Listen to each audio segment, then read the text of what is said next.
Have you ever imagined a war so swift it's almost comical? Imagine a conflict that began, reached its peak, and ended before most people could finish their breakfast. Sounds absurd, right? But believe me, history is stranger than fiction. In 1896, the world witnessed something unprecedented, the Anglo-Zanzibar War, the shortest recorded war in history.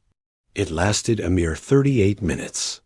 Today, we delve into the intriguing narrative of this extraordinary event, exploring the sequence of events that led to it, how it unfolded, and the surprising reasons behind its brevity. So buckle up. We're about to embark on a journey back in time to unravel the mystery of the world's shortest war. But before we dive into the heart of the matter, let's take a moment to explore the birthplace of this bizarre conflict, Zanzibar. Located off the coast of East Africa, Zanzibar is an archipelago that played a pivotal role in international trade during the 19th century. This chain of islands became a melting pot of cultures due to its strategic location along major trade routes. The air was thick with the scent of spices, particularly cloves, which were grown on plantations across the islands. Zanzibar's unique blend of African, Arab, and European influences created a society unlike any other, a society that would become the backdrop for our tale. As we turn the pages of history, we discover that Zanzibar was never merely a part of Africa. It had its own distinct identity. The Sultanate of Zanzibar, also known as the Omani Empire, had been an independent state since the mid-18th century. Despite its independence, Zanzibar found itself caught in the web of British colonial ambitions. The British, driven by their quest for global dominance, had established a firm grip on much of East Africa, including present-day Kenya and Tanzania. This intricate web of alliances and rivalries set the stage for the dramatic events that would unfold in 1896. We now come to a pivotal point in our narrative, the death of Sultan Hamid bin Thuwani. The year was 1896, and the Sultan of Zanzibar had passed away.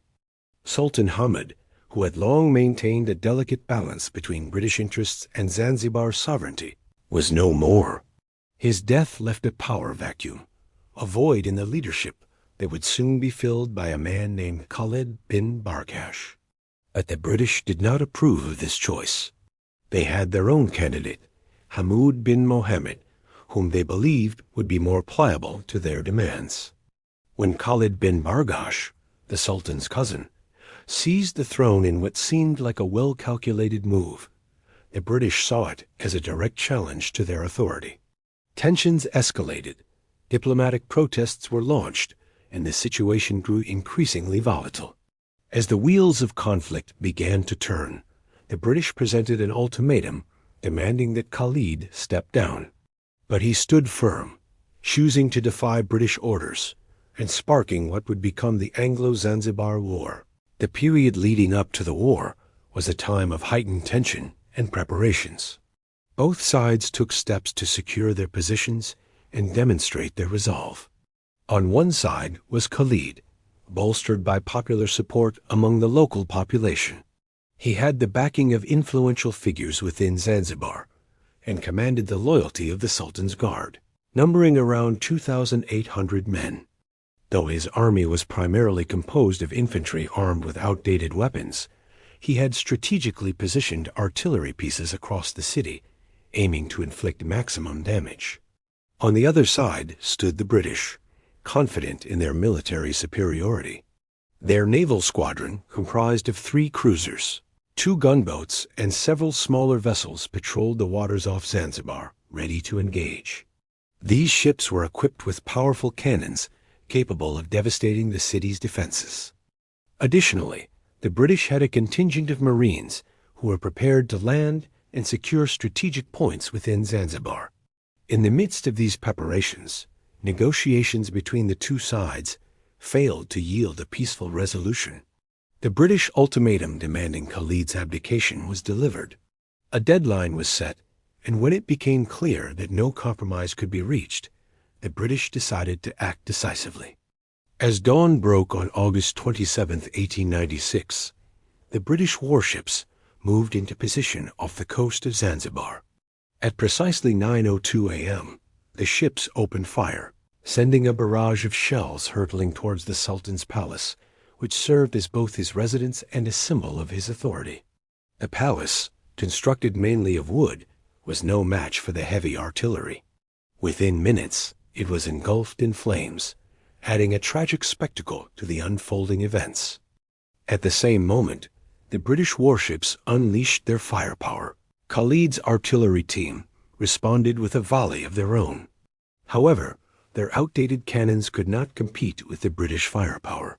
The British ships were simply too well equipped. The British also targeted and destroyed the Zanzibar small navy, consisting of a few boats which were trying to impede the attack. Despite the overwhelming odds, the palace guards and volunteers armed with a mix of rifles and machetes put up a valiant fight. They charged forward, attempting to disrupt the British advance, but their efforts were futile. The British Marines, better trained and equipped, defended themselves effectively, gradually pushing the Zanzibari forces back. By 9:20 a.m., the British were in full control of the situation. With the palace in ruins and Khalid's forces routed, there was no further resistance. The remaining members of Khalid's government fled, seeking refuge in various parts of the city, including the German consulate. And thus, after a battle that lasted for a mere 38 minutes, the war was effectively over.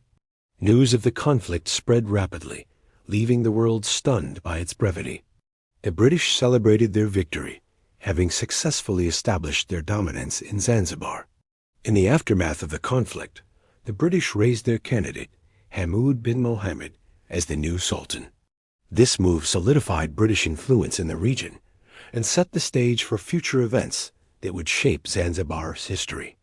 Regarding casualties, the numbers tell a stark tale of the disparity between the two forces. The palace guards and volunteers suffered heavy losses. Estimates suggest that approximately 500 Zanzibaris were killed or wounded during the conflict. On the British side, only one sailor sustained a minor injury. This marked contrast in casualties highlights the overwhelming military advantage held by the British. Following the war, Khalid bin Barkesh spent his remaining days in exile, first in German East Africa, and later under British custody. He died believing himself to be the rightful Sultan of Zanzibar. The Anglo-Zanzibar War remains a fascinating and peculiar episode in history. It is often cited as an example of swift and decisive military action. However, beneath this seemingly comical aspect lies a deeper story of colonial dominance and its consequences. This conflict, which lasted less than an episode of a modern TV show, resulted in significant changes for Zanzibar, including solidifying British control over the region.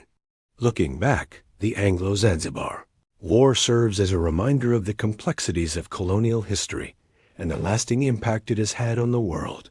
Now, I want to hear from you. What do you find most fascinating about the Anglo-Zanzibar War? And how do you think history remembers such a unique event? Share your thoughts in the comments section below.